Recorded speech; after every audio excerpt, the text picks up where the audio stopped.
Hi guys, what is up? My name is Dylan. Welcome back to the Popcorn Podcast. This is episode number 16. We are going to be talking about the new Ridley Scott epic that seems to be on every film bro's mind, I want to say, Napoleon.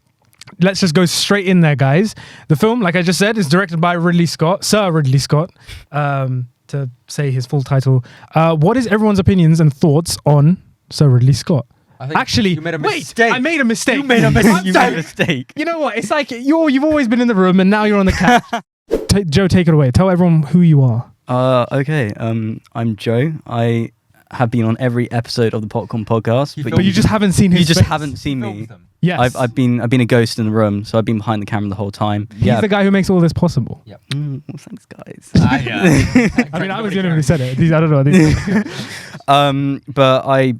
But he feels very passionately about this film. So much so that he had to ask. I had to. I wouldn't be quiet though behind the camera because of it. I'm sometimes like behind the camera. I'm there like I want to get involved, and I'll occasionally shout something, but that's it. But now I was like I can't hold back. So I guess I make films. I film producer. Oh yes, you do. Oh yes, he does. He does. Joe. Oh, I'm gonna put you in the spotlight here. Oh Joe yes, he's talented. And Joe is a BFI London Film Festival short winner. He wins things. And that's your intro, Joe. Thank you. Right. Thank you. Now back to the real conversation. What does everyone think about Ridley Scott? Panwa, I know you're a big fan of Ridley Scott. Yes. So why don't you actually kick this one off? Basically, last time when we were talking about the GOAT debate, I gave my ranking for the top four, which was Steven Spielberg, Stanley Kubrick, Akira Kurosawa, and Martin Scorsese. At number 5, I would put Francis Ford Coppola. And then at 6 and 7 is Ridley Scott and James Cameron. Interesting. You know, it's those guys. And I think Ridley Scott is the only director aside from Spielberg who has the breadth of work that Spielberg has. He's the only one that rivals Spielberg. He's the only director, up with Spielberg and Scorsese and Coppola who have been making movies for this long, consistently. Not Coppola, maybe not, but consistently making movies for this long. I have it on good authority from producers, crew, cast, people who have worked on films, family friends of mine who have worked in the Thai film industry for decades and decades and decades, that every crew loves Ridley Scott because of how decisive he is as a director, because of how commanding and confident he is as a leader. This is someone who always knows what he wants and has a background in making music videos and commercials. He's done thousands, and he credits that as his film school. And I think, therefore, when you have that level of efficiency and you have that level of confidence with your filmmaking, and you love the work that much, and that's something we'll talk about in a bit with Napoleon, is I think nobody loves actually making movies and doing the work of making movies more than Ridley Scott.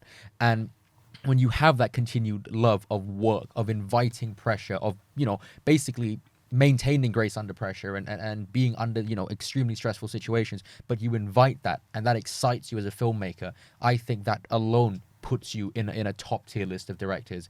And also, as we'll talk about in just a second, his films also speak for themselves. They are fantastic.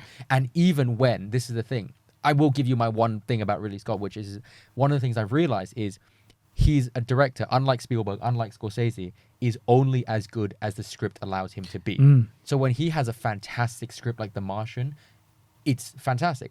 But when he has a script like House of Gucci, the movie's mid. Even if it's well directed, it is kind of mid. And I think that unlike Spielberg, who is able to take perhaps something that is just an idea, or Scorsese, they can take it and elevate it. But I think Ridley Scott is someone who is only as good as his script allows him to be, because I personally think he's not that interested in that side of filmmaking. That's my personal opinion. Interesting. Regardless, I still think he's a god tier director. Yeah. It's difficult to argue with you about certain aspects that you've talked about Ridley Scott. I mean, Ridley Scott for me as a director, I mean, he's a director that I admire for many reasons, just plain and simple because I feel like he has made some of the greatest films of all time, basically. Yeah. Films that have stood the test of time amongst audiences, films that have gone on to clearly inspire a lot of filmmakers to somewhat follow in his footsteps. I think his best films, I mean, the most well-known ones and the best in my opinion, of course, I think are Blade Runner, Alien, and Gladiator. He still made good films, but I think those three are the kind of the main main ones. Guys, what is all of your favorite Ridley Scott movies? Alien. You love Thelma and Louise. I was going to say, I think it probably is That's either Blade good. Runner or Alien, but I want to say Thelma and Louise because you guys It is a really good one. Probably the Apple Max trailer that he did in That's the it, in okay.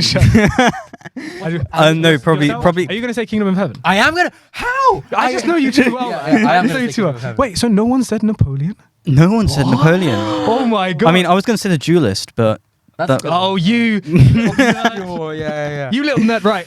But building off what you were saying about Ridley Scott and how you put it a couple months ago to me, stamina is the Stamina. thing he has that is kind of sort of distinct from him. 85 years old. 85 years old, and he is making films at a speed of which I don't think any other director in Hollywood is at. Yep. Currently, 85 years old. In the last 10, I'm going to put this into perspective. In the last 10 years, he has made 8 films, which is insane. To put that into perspective, with regards to some of the other, Big so to direct- speak, all big greatest of all times, Scorsese has made 4. Yep. So Ridley Scott's Half. made double. Yep. Spielberg is kind of the only person, like you said, who kind of holds a light to Ridley Scott in terms that he's made 6. Tarantino's made 2, but Tarantino's taking his time. Tarantino. Francis Ford Coppola's made 0, None. Yeah. and James Cameron has made 1, Yeah. being Avatar 2, and that's obviously taken a long time. But even if we're excluding just like the ones that have been cemented as up there with the greatest of all time, even filmmakers who are arguably in their primes, the ones who should have somewhat the most stamina, Nolan has made 4, Paul Thomas Anderson has made 3, Fincher has made 3, and Damien Chazelle has also made 4. So still, no one. He's 8? 8 films. 8 films. Oh, wow. However, One could almost think- say he ate. yeah. Well, I don't know about that, because I feel like the last 10 years specifically, Yeah. I feel like this is a case of quantity over quality, I feel. Do you? I do. I think Yeah. like, if you look at the films he has made, the 8 films he's made in the last 10 years, The Counselor, I know you kind of like, I do. I mean, like, It's a generally bizarre speaking, film. that film It makes no sense. is no offense. I'm just No, it is. It's very It's bizarre. so bad. Exodus, Gods and Kings, which I loved. thought I had love that movie. interesting things, but it was didn't work for me too long. The Martian Loved. was good. I will give it that. The Martian is good. Like you said, it had a good script. Have you guys seen The Martian? Yeah. You've seen The Martian, yeah. Alien Covenant. Loved. All the Money in the World, which is the only one I haven't seen. Underrated. You've been telling me it's the most underrated. movie. The Last Duel, which I also think is Loved. good. Loved. And now Napoleon. House of Gucci as well. House of Gucci what do you and guys think Napoleon. of Prometheus? So I think it's interesting. Have you guys seen Prometheus? I haven't seen Prometheus. No.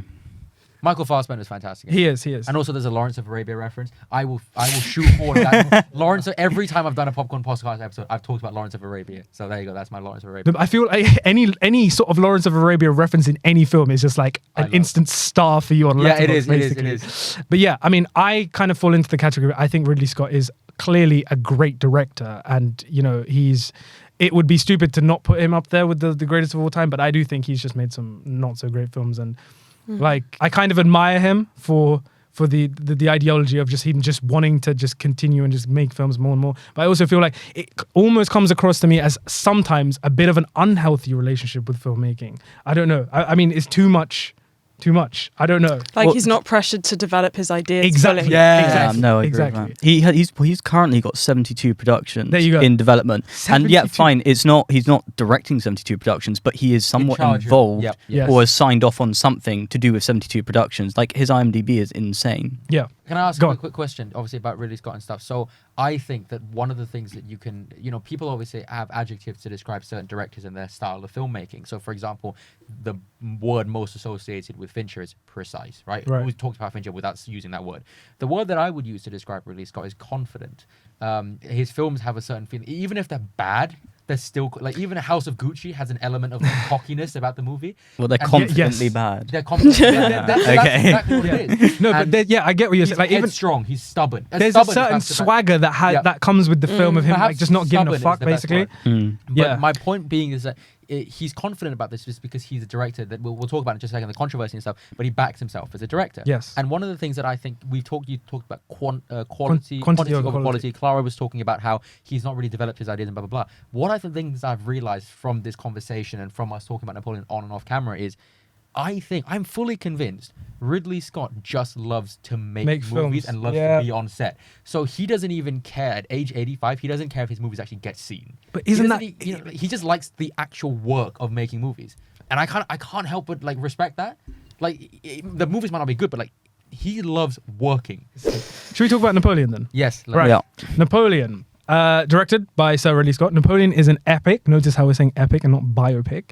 That details the the checkered rise and fall of French Emperor Napoleon Bonaparte, played by Joaquin Phoenix, and his relentless journey to power, ultimately through the prism of his addictive, volatile relationship with his wife Josephine, played by Vanessa Kirby. How did we all watch Napoleon? Clara, how do you watch Napoleon? Do you watch it on Disney Plus or something? So yeah. I don't know how to say this. I'm sorry, right? It's not every episode that I'm going to sit down and say we went to a premiere How did and you watch Napoleon? Myself and Clara were lucky enough to attend the London premiere for the film. Who was that? We saw Ridley Scott. Who else was there? He never came and said anything To any fan. to anyone. He just did the press and just pissed off respectfully. But he's Ridley Scott. Vanessa Kirby was there, great. But Mr. Joaquin Phoenix, boy, did we have like I want to say a big interaction. It was probably Insert 5 picture. seconds. Yeah. Insert picture. Exhibit A. As you can see by this picture right beside me. This is weird having I'm in center focus, Joaquin, as you can see, and Clara's little. Dylan, why does it look like Joaquin Phoenix met you and not the other way around? Why does it look In the like photo, like because he's a fan of the show. He's coming on exactly. the episode and he's talking all things. I heard I don't know. Joker 2 is going to be me and him, Joker right? Me, him, Lady Gaga. Exactly, absolutely. You're in the middle. Actually, I'm going to position. you in the middle. Okay. Yeah, that was pretty surreal. Yeah. No, he asked me. He was like, "Oh, did you get in the photo?" And I was just too like starstruck to have a proper conversation. I was just like, yeah. He was like, "Oh, maybe your ear." I was just like, yeah. It was literally like, so I picked the phone out and Clara's like sort of trying to get in, and like there's a bar here where like between me and Joaquin, and that's blocking, and then he's sort of in and Clara's kind of sort of in, and he's like kind of he was a bit like, you get in, you get in your room, you get in your room, and then Clara's like, yeah. Yeah. That was pretty cool. So yeah, we went to the premiere. It was epic. It was great. You guys saw it the other night in IMAX, yeah. which is With Mickey? pretty cool. With Mickey. Mickey. Oh, hi, Mickey. Yeah. But just in general, are we giving this film a thumbs up, a thumbs down, somewhere in the middle? 1.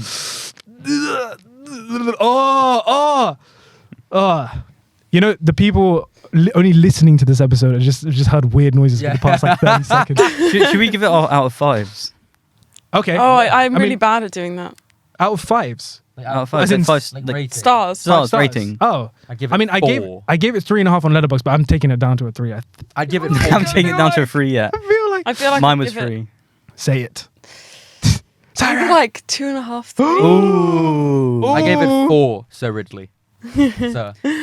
You're a bit of a history buff, aren't you, Joe? Especially yeah. with Napoleon. Napoleon buff. Yeah. Okay. Unparalleled hype for this film.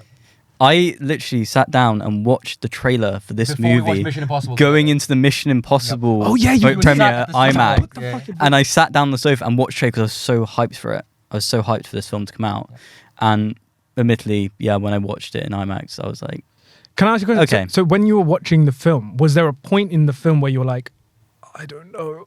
Or were you just hoping that something was going to flip or get better? oh no, I'm always, when watching film, I'm always hoping something will get better because I don't think you know 100% of the film is good or bad until the ending, except for Cats, actually. Cats is the only movie I've ever watched. But surely when you're watching a film, you're on board with the film. Were you on board with the film and then it lost you? Or were you never on board with the film? I was definitely on board with it at the beginning. I was like, okay, cool, we're doing this. Right. Okay, and then you're kind of like, starts to go through it, and they meander so much that I did kind of lose it a bit, like halfway through, and also I was expecting it to be majoritively battles, like most of it. It wasn't. But it wasn't. There was only 3 battles in the whole thing because they really framed it as like huge battle sequences, and then I think the whole Waterloo bit was barely even made 30 minutes at the end. Yep. Can I ask you guys all a question? So I liked the movie. You guys didn't like it as much as I did. One of the things that I had an issue with the movie was actually the pacing and the length of the Yes. movie. Yeah. So we obviously have had a long discussion about runtime, the debate of runtime, stamina, momentum with Killers of the Flower Moon. I'd like to actually talk about that with Napoleon because I actually feel the complete opposite. I thought that every scene was way too short. Yes. Just when you were about Yes. to get into the meat of it, they cut to the next Yep. scene. Even the battle scenes that are really hyped up in the trailers, like you said, they were not that long. No. They just kind of came and went. Yeah, and then just suddenly, it's you see the charge, Yep. and then that's the end of the battle. The movie is 2 hours and 38 minutes, which is 1 minute longer than Songbirds and Snakes, which is ridiculous. I think that this movie should have... apparently there's a 4-hour version. I think it should have been, weirdly enough, contrary to what I was saying with Killers of the Flower Moon, I think this could have been at least 3.5 hours, and it should have been, because I think every single thing deserved to be fleshed out more. I feel like it so depends on what that was going to be.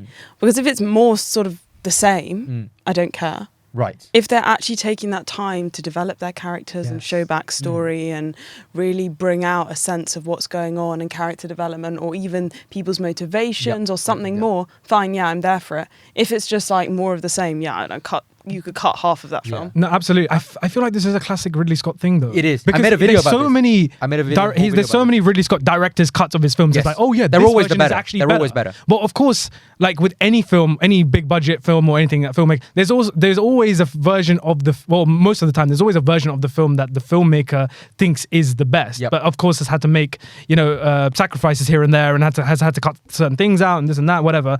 I'm sure every filmmaker to a certain extent would want more in the film. So somewhat. Yep. So I made can I quickly? I made a video about this back in 2019 because I diagnosed this problem with Ridley Scott's filmmaking back from like Alien Covenant. Yep.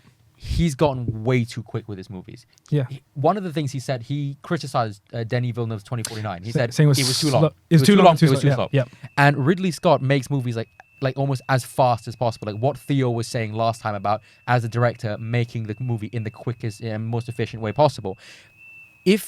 I think we need old Ridley Scott, because Scorsese's gotten older, he's become slower and more patient with films. Ridley Scott's gotten older, he's gotten quicker. And if you look at Blade Runner or Alien, if they were made today, those would be short films. He would make them so quickly and cut them down so quickly that they had no time to breathe. The issue with Napoleon is every single scene needed more breathing room. Yeah. It just did. And that's been his issue for ages. And that's why I love The Last Duel, because it's literally the same movie 3 times. Yeah. So he has time to actually really explore the meat of it. Yeah. Laura, did you like The Last Duel? I haven't seen the last I one. think you'd be So interested. this is what I was going to watch it last night. Yeah, and then I got ill. We'll get on to more of the problems of the film later. I do want to just pinpoint. I think the general consensus here is the best part about the film. I don't want to speak on behalf was of the everyone. size. Was the scale, the battle sequences, at least from a filmmaking and aesthetic point of view. But even though they were so heavily glossed over, like you Yes, feel like there it was was, so yes. much meat that could have been explored there that just wasn't. And because it's Ridley Scott, he shot the shit out of those battle scenes. Yes, this is the yeah, thing. so much well, more. the thing is that they originally had 8. It was originally going to be 8 cameras, and then Ridley Scott upped it to 11. 20. I think I heard 20 at one point. Yeah. Oh wow! It And was they would go 14 or into something. a trailer and just sit with what- screens everywhere, and then go back out, tell them what's up, and then go back in and do it again. And that is insane. That's insane. But apparently that got him to cut down production time by weeks. by weeks. double. Yeah, no. Yeah. Vanessa Kirby said the film should have taken 6 months at least, and it took 3 months. It No took, way. It took 60 days, 62 days. Oh, it there took you go. to shoot that this was movie. a 62 day shoot. Yeah, it's insane. Wow. That's mad. But surely, I mean, there's being efficient with filmmaking. But Doesn't it come into the I whole... think often when you use 20 cameras, sometimes you can lose quality there. Yes, Yeah. because you're not... Yeah. But not I focused. didn't notice it losing quality. No, neither did I. I knows can't what say. he's doing. Maybe I have to watch it again, but I didn't notice it losing any quality because they're using 20 cameras. Yeah. I mean, yeah, I feel like whenever anyone talks about battle sequences, Ridley Scott is amongst the directors that I instantly first 100%. think about. Like, he knows what he's doing when it comes to these kind of things. The battle sequence, I mean, for me, the standout sequence for me was the Battle of Austerlitz. With the Austerlitz. The ice, Yeah. Austerlitz, yeah.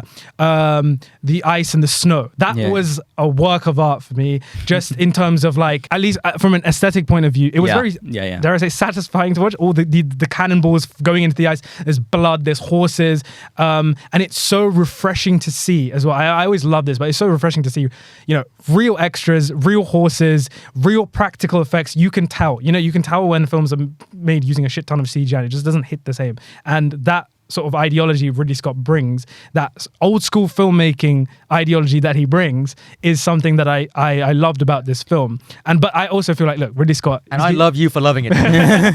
he's going to do a film about Napoleon. Of course, he's going to do stuff for real. I actually, Of course, with that kind of size, of that scale of managing a production that big, there's only about 4 or 5 other directors living who could do that. Peter Jackson. Peter Jackson, I would say Zhang Yimou, I would say John Woo, and I would say maybe James Cameron, but he does CGI. He does CGI. He's too far gone with This the is CGI. like on set, on location with like how cool is that? Clara?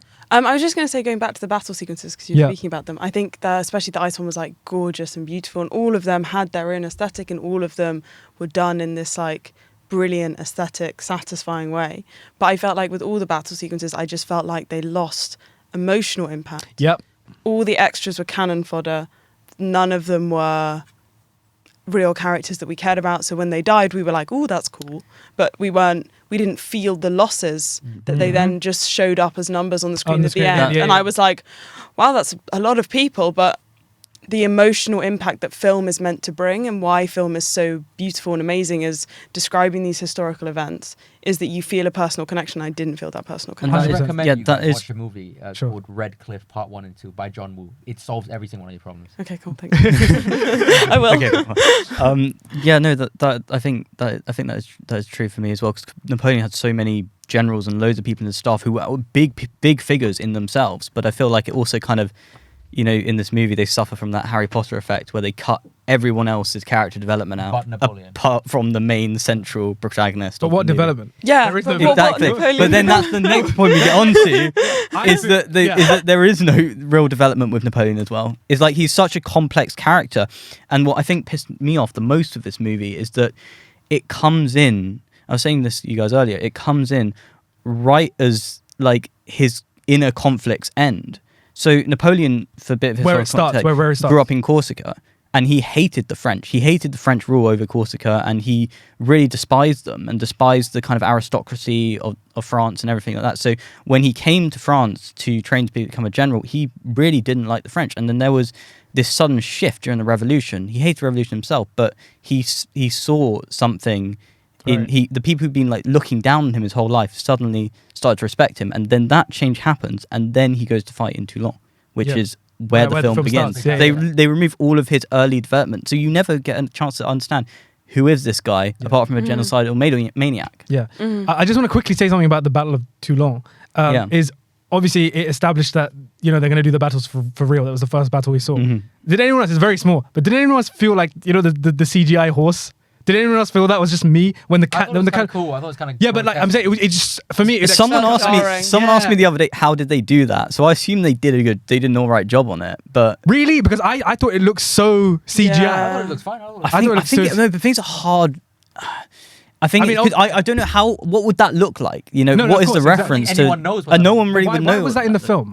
Like, At the end, he has that moment when he's sort of with the horse on the ground. but it shows. I guess it's trying to show his lack of empathy or whatever. But that I don't even think it was that. I don't really Well, know. I guess, it is a very easy thing for people like to emotionally connect with animals. Like Yeah. people give more money to animals than they do to humans and charities and stuff like that. Like people emotionally connect quickly. And in my opinion, it's a cheap way for explaining empathy. He didn't need to develop the characters of the generals because you have this moment of empathy with the horse. No, sorry, it just reminded me the other day when I opened the door.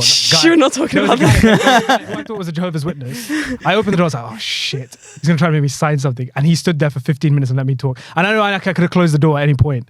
But yeah, no, just...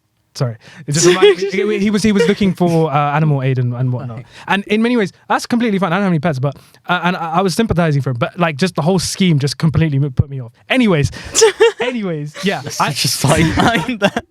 I feel like my biggest issue with the film, like you guys, I think I just felt so disconnected from the people that I was watching. Right, so Ridley Scott. I saw in an interview said that he didn't want to make a history lesson. Funny enough, he's saying this after he's been criticized for this. And you're right, Ridley, because you didn't make a history lesson. You made Napoleon fire at pyramids. Oh shit, I forgot about that whole thing. The pyramid thing. Yeah. Anyways, Ridley Scott said he didn't want to make a history lesson, but instead wanted to look at this man and why he was obsessed with Josephine. And I don't know about you guys, but 2 hours and 30 minutes, and I still don't know who this man is. There's this like sort of like I was saying to you before, there's this kind of almost like pompous tone throughout the film, which is interesting because it's almost like reflective of the Napoleon character, but just really prevented me from understanding who any of the people. Firstly, Napoleon is Joe. You're a history buff. He's a figure who's been studied by historians for decades. He's one of the most well documented people ever. A lover, an emblem for the military, a politician, a leader, an emperor. Yet I don't have any idea who this guy is still. Also, the film's slogan is he came from nothing, he conquered everything. But we didn't see where he I came don't have a from. clue about Yeah. his backstory. I don't before he was in the military. I don't know what drives him. Aside from showing us some sort of consecutive battle sequences, I don't really know how he rose to power. Agree. And you know the film sort of jumps a lot in the timeline of events, which just was that's what I meant by murky. It was murky and it was sort of muddled. What was with the flashes as well? Because they'd have those Yeah, random moments of yeah, screen just flash. yeah. The yeah. white. I was just very I was like, ah. What's because you're watching an IMAX and you're there like, yeah. So like, why was he so patriotic? Why did he love France so much? Or I'm told maybe not beforehand. The film shows us why he. This is the thing. I love the battle sequences, but the film shows us, you know, him winning all these battles. But what makes him such a good military strategist? Yep. Why did the soldiers connect with him? They had that scene of him returning all from embrace Esline, him. and they all put their bayonets down, and I'm like. But why? This was never a thing in the film. You never showed us a scene between him and his. Is it just they're looking at him like he's this godlike figure, and you know that's why they're sort of surrendering to him? Why was he such a good politician? Why was he a strong leader for France? I don't know. Why was he obsessed with his wife so much? So this is the thing is that my issue was that I wanted to go into this movie and learn about Napoleon, the battle strategist. Yes. I wanted to learn about Napoleon, the leader. I wanted to learn about Napoleon, the ambitious man. What I ended up getting was a movie about Napoleon, the man with the highest sex drive on the planet. the And that was overgrown his. child, Yeah, literally. he's literally just a man-child, little simp who just follows it around Vanessa. It's like making the noises as well. Yeah, and he's obviously like part of the joke that he's very petty. Like, you guys have chips and like, oh, this rack of lamb was my destiny or whatever. You know what I mean? It's like the pork chop. the pork chop. Yeah. Yeah. Clara? Yeah, and I also just feel like, again, like with Josephine, like I didn't understand why he liked her so much Yes. or who she was. Yeah. Yes. I think, again, Joaquin Phoenix, Vanessa Kirby, both amazing actors, actresses, whatever. But I didn't feel their chemistry. She was so underdeveloped. She was basically like damaged, hot, bit manipulative. That was it. Yeah. Like, what was that? Yeah, I feel like just their relationship, the way it was depicted, was a series of scenes where the two of them are kind of just there and like sort of infantilizing themselves and like it was just weird. That's what I took from it. Yeah. Just, I don't know that what- scene as well when she like, I don't know, like scenes that I There's- feel like were meant to be sexy just made me go, oh. like what the Like scene when of, she like when spreads "Tell her me your-" legs. Oh yeah. Oh, yeah. You're just like, oh, I just feel uncomfortable. Another issue I have with the film is you said Ridley Scott consistency with regards to filmmaking and making films. I feel like this film was so inconsistent. And what I mean by that is when you're building this world, some people are doing accents, some people That was what pissed me off the most, I was going to say. some people the aren't thing. doing accents, right?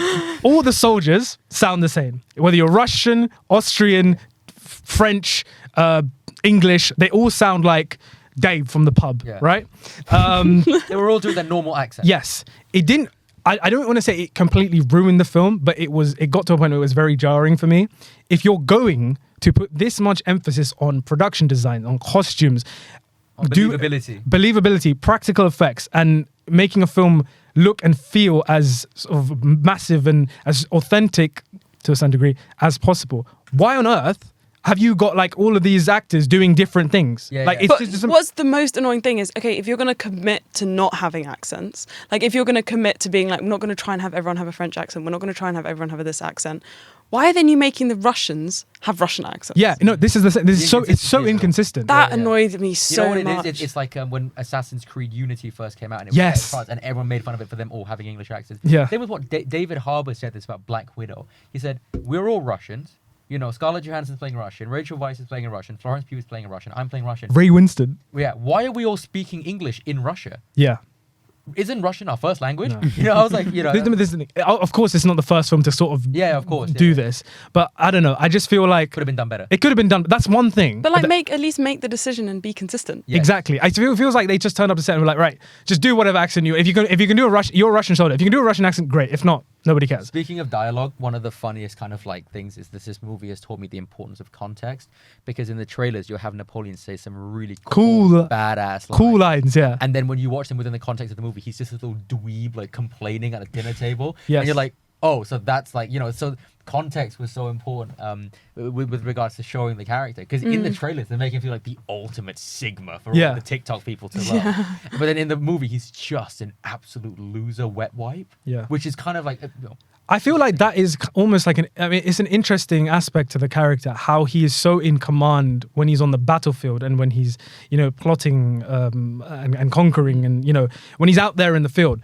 And then when he comes back home, he has no control over his relationship. I think that is like a really interesting thing. But we only kind of get like fragmentation sort of it. And like, I'm like, there's something there, but I don't really know. And this whole thing about, I've seen recently, like you said, there's a 4-hour cut of this film out there. Give it to us, please. I want to watch it. I don't know, I don't know if I'm actually completely interested in seeing it, because I feel like if you can't somewhat do it in 2.5, if you can't do it in 2 hours and 38 minutes, you're not going to do it in 4.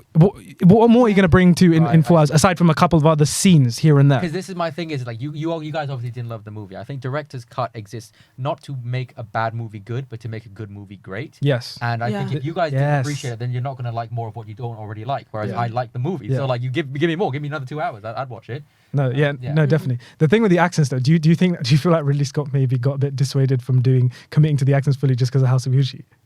Just because of how just because of how that film was just thanks a lot, ridiculed. Jared. Yeah. I also enjoyed Jared Leto's performance. I thought it was that film has one of the greatest transition. They do that in again. A scene. With me and Mickey, we spotted it again. So in this talking film about Jared Leto going. And there's a car horn. Yeah. The wife of one of the characters, when they all get like forced to be fired, she's like screaming, and you hear a horse like screaming, and before like he did that again in this movie. That's nice. Did you think this film was funny? Yes. Did you find it funny? Yeah. But were you laughing with or at the movie? I don't know. know. No, what definitely. points did you find funny? Well, like Napoleon's The pettiness boats. is like, Oh yeah, the boat. I love the boat. You're better than us because you're boats. Yeah, to be fair, that was quite good. like just the sex scenes were funny because of how robotic like they. Oh, because he was so shit. Yeah. It was like someone in front of me in the audience literally said it's like a rabbit. Like out of my head. No, but it's also the edit of how those scenes work. It would be like a elegant scene at dinner or something, or like a dance. Exactly. Do you remember? Like when we watched it, we started laughing a bit. I don't know. I have a question for you Go guys about the film thematically. One of the things that a lot of people have been talking about with regards to David Fincher's The Killer is that film is in many ways an unintentional or perhaps intentional biography of David Fincher's mindset and the way he makes films and his precision. Do you guys think that maybe this kind of like petty leader who's kind of brash and like, is always yelling at others, but he is very put together, and when it gets down to it, he is just the badass leader and he wins battles and Do you think that's Ridley Scott making a movie about No. I felt like this was might actually get brought up in the discussion. I feel like with David Fincher, he's almost spoon feeding the audience and telling them that's me kind of. Ridley Scott, I don't feel like is doing that because I don't feel like he's self-aware enough. Yeah, right. Yes, exactly. I think that was the case with Kubrick, for example, when Kubrick had his version. I would have loved to have seen that film. Yes, I would love seeing that film. Yeah. Apparently, it's buried under the salt mines of Kansas. And the amount of research and whatnot of that film. Yeah, no, it's insane. Like he had tens of thousands of like big, huge, like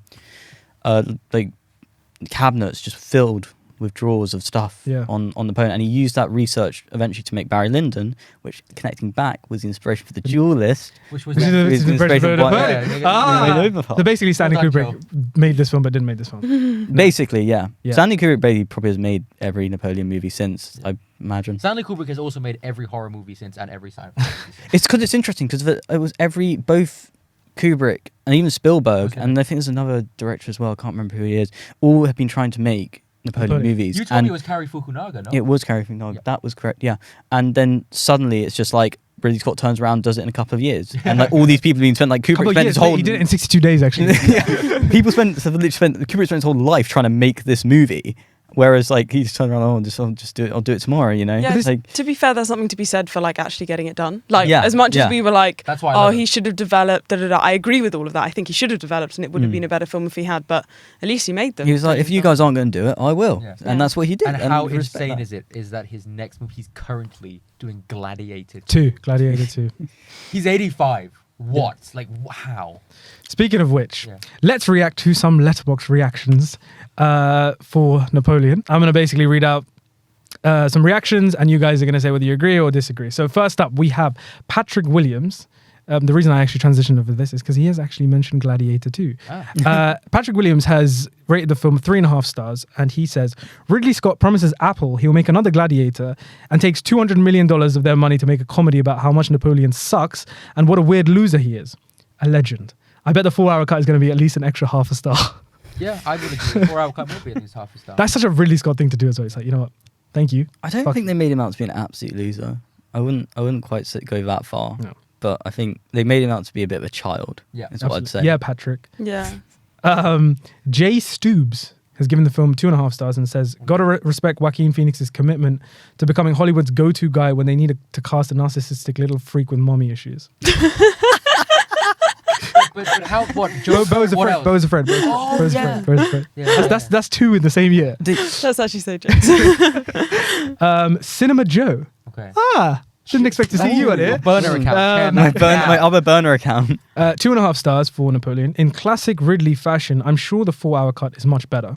For now, it's an emotionless juggernaut that uses its sweeping battle sequences to hide the fact that it's a complete misfire. I see what you did there. In its attempt to explore anything personal between Napoleon and Josephine. Kirby is great, Phoenix is okay, and Napoleon lands squarely in the. Okay, come on. Napoleon lands squarely in the realm of middling. I so agree with that review. Okay, That is like that. I wrote that. Cinema Joe.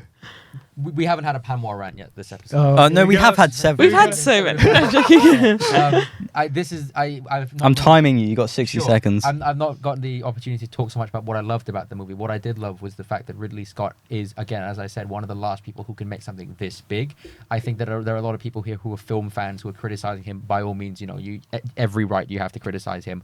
But I think if you're a filmmaker, if you work in films and you don't have a certain level of appreciation for the craft and the hard work and the genuine management that it takes to make an undertaking of this size, I have one simple sentence for you. I'd like to see you fucking try. Most people would absolutely die from day one. They would either quit filmmaking or quit life if they were forced with a challenge of a movie of this size, to manage something like this, to orchestrate something like this with as much precision and as much care and as much consistency as Ridley Scott has been able to for like 60 years of his career. Most modern filmmakers nowadays do not have the stamina or the spine to make a movie of this size and actually survive and get to the end. Whilst directors such as Spielberg and Scorsese and all of the GOATs, they see pressure, they see hard times, they see challenges, and this excites them. With so many modern day filmmakers, they see that and that scares them, and that terrifies me as someone of who's about to get into it. I think that we need, as I said in my Letterboxd review, we need to get back to making movies that are difficult. We need to challenge ourselves more physically as filmmakers and do stuff that is more difficult, that requires us to work in the cold, in the mud, with 100 horses that you have to pay for food, and their trainers. And therefore I have so much more respect for someone like this, because he's still doing it at the age of 85 and doing things that people, directors who are in their prime could never dream of even being able to physically last one day. But like you say, it's a money issue. Like, when was the last major historical biopic that has been funded? Hollywood has not funded these films in ages. Thing is, it's like, and I think that you have to have the money to be able to achieve these sorts of things. And Ridley Scott has the money because he is a trusted Hollywood household name. So he can go off. He has the luxury of going off and doing these.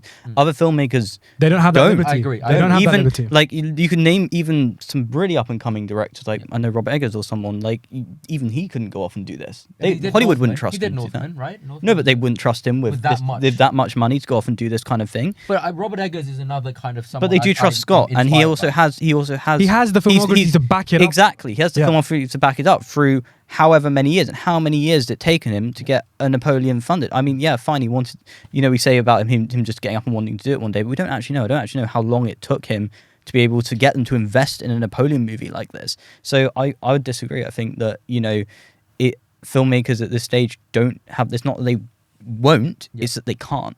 But my thing is that I think maybe because I went to film school, we both know people our age, but like the filmmaking kind of community of our age, they're all fucking pussies. All right, they're all spineless. They couldn't last a day outside of an air conditioned room. There's a reason every single film that was made in my final year was in a bunch of rooms. All right, they didn't like going outside. They didn't like being challenged. There was one movie that was made outdoors and it was actually not bad. But I think just generally, as a community, but also just as filmmakers, we just need to be more tough. We just need to invite pressure. We've worked with so many people who just crack, and I'm like, the whole point of being a filmmaker is that you invite difficulty. What is filmmaking? It's problem solving on a large scale, and these people are worried about problems, not excited by them, and therefore I think what Ridley Scott represents for me is the right philosophy of making movies. What Martin Scorsese represents for me, what Steven Spielberg represents for me, they welcome problems. They see a problem and they say, problems exist to be solved. Whereas with our generation, problems exist to be complained about to your therapist twice a week. So But do you think it's partly that Ridley Scott. people that don't love that, like, there will have been so many filmmakers of like Martin Scorsese or Ridley Scott or Steven Spielberg's generation that couldn't problem solve and therefore didn't make it. Like, there'll be those like 5 people who can do it and who will do it. Yep.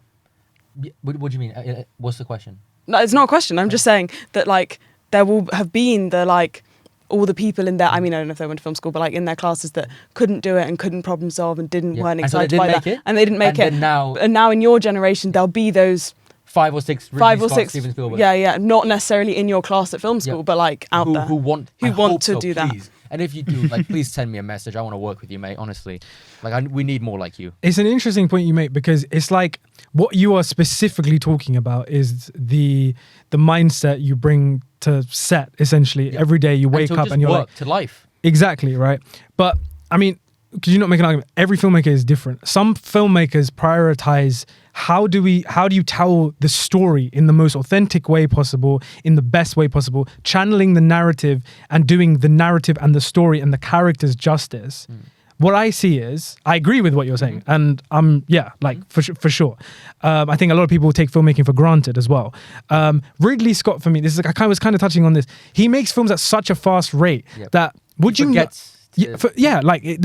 he can't do absolutely everything, even though his mind is in the sort of the right place, and he's clearly one of the most hardworking directors. I'll ask you a question. Give me, in your opinion, let's say you just talked about directors who like story, characters, and exploration and stuff. Yep. Excuse me.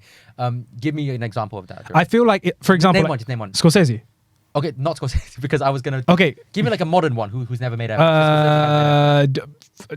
Jordan Peele. Okay, I think Ridley Scott can make a character-driven movie. He did so. It's called Blade Runner, right? But can Jordan Peele make an epic? I don't think so. Can Ridley Scott make a movie?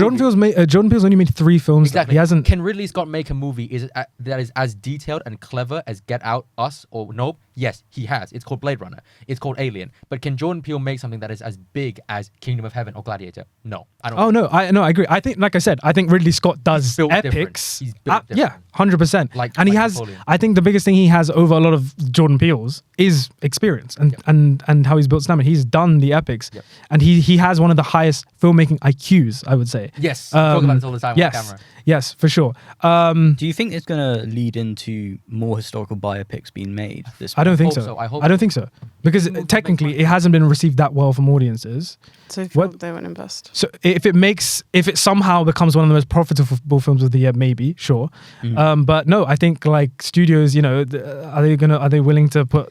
Because it was like the early 2000s, you had all those crazy biopics coming out. King Troy. Heaven, Troy. Troy's so good. All of these movies just were like flooding the scene. Hollywood trend. And they all had Orlando Bloom. Bloom. And Orlando Bloom.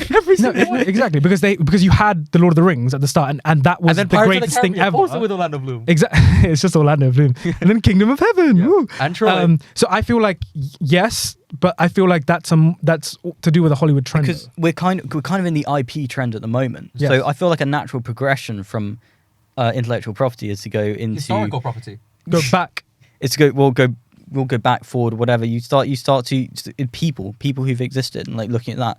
But I mean, Maestro is also coming out, so we'll also see how well that.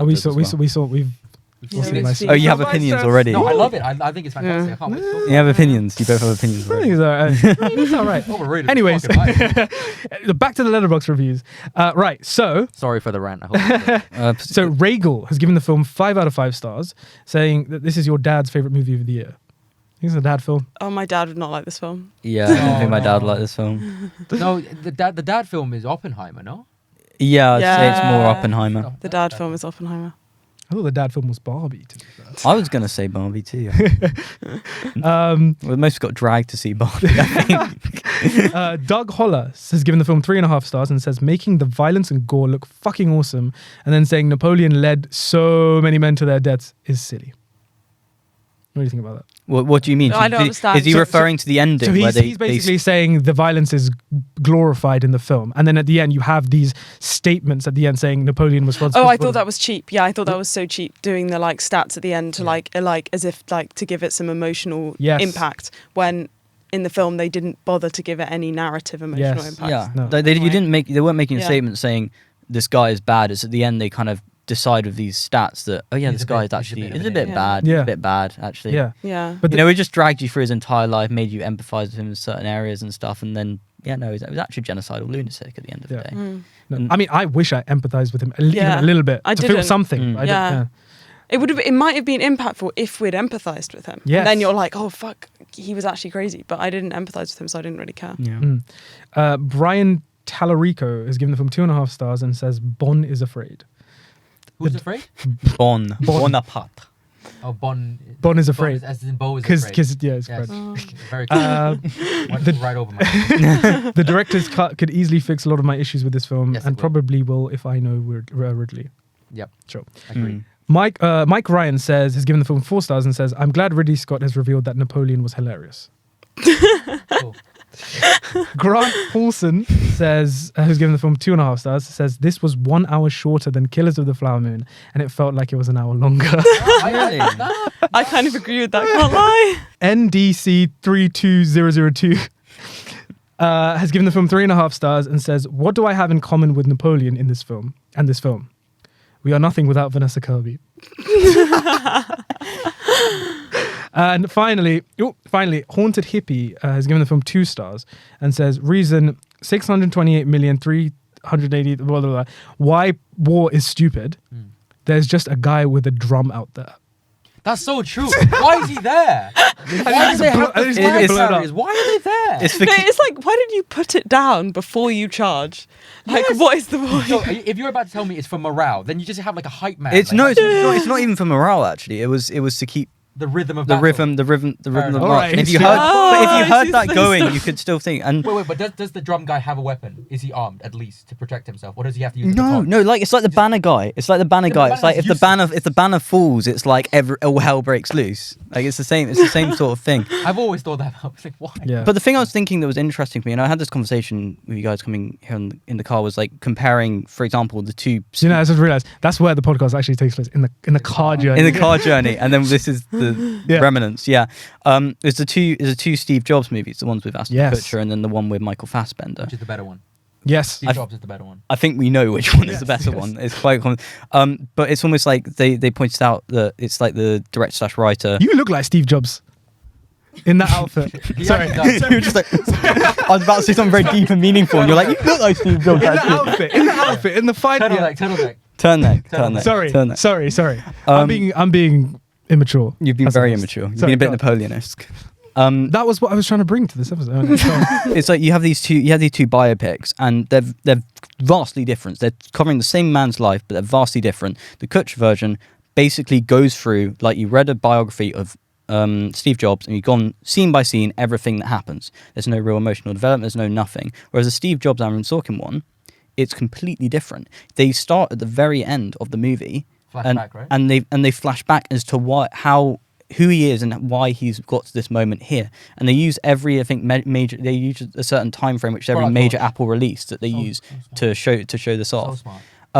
And I was wondering, for something like Napoleon, Also, they change. I forget how much you love this movie. They change from film to digital as time goes on. It is true. Which is That is brilliant. it Which is is brilliant. which That is is brilliant because that's so appropriate for that. That movie. is like the Aaron Sorkin equivalent of Did you know Viggo Mortensen like broke his foot? Focus. All right. Yeah. Sorry, go on. But yeah, I was thinking for something like Napoleon, I think that could have been a bit more impactful. You start at Waterloo and then you work back on certain elements of his life and how he's got to this point. And I think doing it completely. I mean, again, it still pisses me off they didn't go into his childhood a bit, or they didn't go into his resentment of the French and how that transition took place during the French Revolution. They just never explored that, and I think there's so much you could have explored there. But then also, I think the same with the movie Waterloo, for example. Have you ever seen Waterloo? Haven't seen it. Have you seen Waterloo? I have, yeah. Yeah, they had You've fucking seen everything. this is the closest thing we can compare it to, because they had 16,000 extras from the Red Army filming in fields in Ukraine.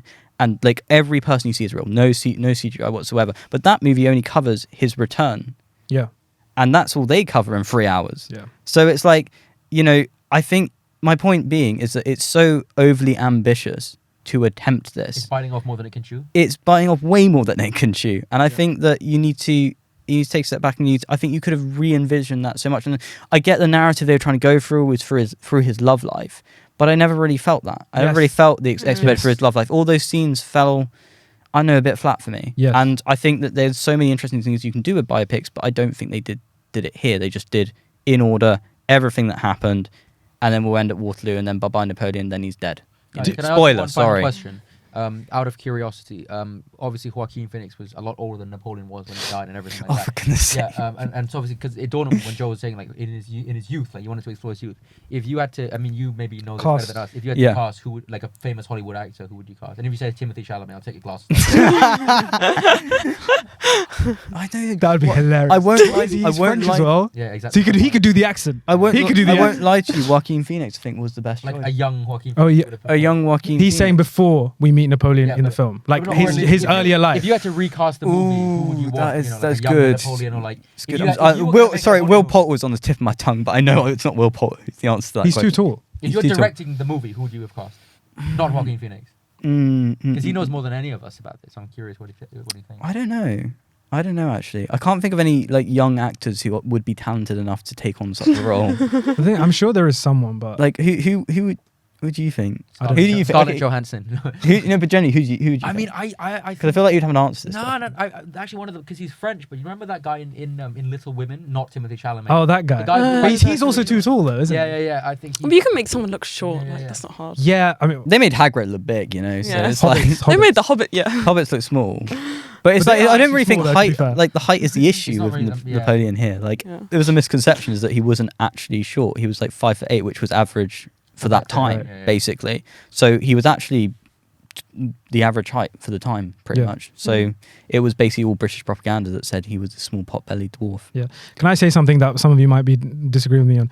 I would have loved to have seen how Nolan would have tackled this after seeing Oppenheimer. 'Cause you were just talking about how they. I mean, you would have liked to have seen them Like a sort of start- non-linear storyline. Yes, Yeah, like yeah, start yeah. at the ending of the Battle of Waterloo and then kind of go back and do it in flashes and do the whole non-linear thing. I think that would have maybe been a bit more interesting. I think it would have made it way more interesting doing non-linear Yeah. because it was If you're very. gonna go Nolan, I'm gonna go Sam Mendes.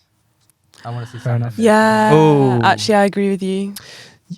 Yeah. Oh, do you know? Fun fact: they shot in Napoleon in the same place they shot 1917. Yeah, I The mean, same, it looked. it's the same field, and also they used the same forest for the Battle of Austerlitz that they Which did is what with everyone Gladiator. uses. Everyone uses that forest. Everyone used it because it's like Heathrow. It's just Heathrow. it's literally just outside London near Milton Keynes. That's jokes. Well, guys, I think on that note, I think we're gonna cut it there. Thank you guys so much for watching and listening to us talk all about Napoleon. And thank you to Joe for his debut and also lighting us with the French. Yes, Yeah. with The it. French You guys- flag. Thank you guys for joining me in this discussion. It's been very interesting to say the least. Let us know what you thought about Napoleon down below in the comment section. If you're listening, just send us an email or on social media. Guys, thank you so much for joining me. And guys, thank you so much for listening, watching, and we will catch you in the next episode of the Popcorn Podcast. Cheers.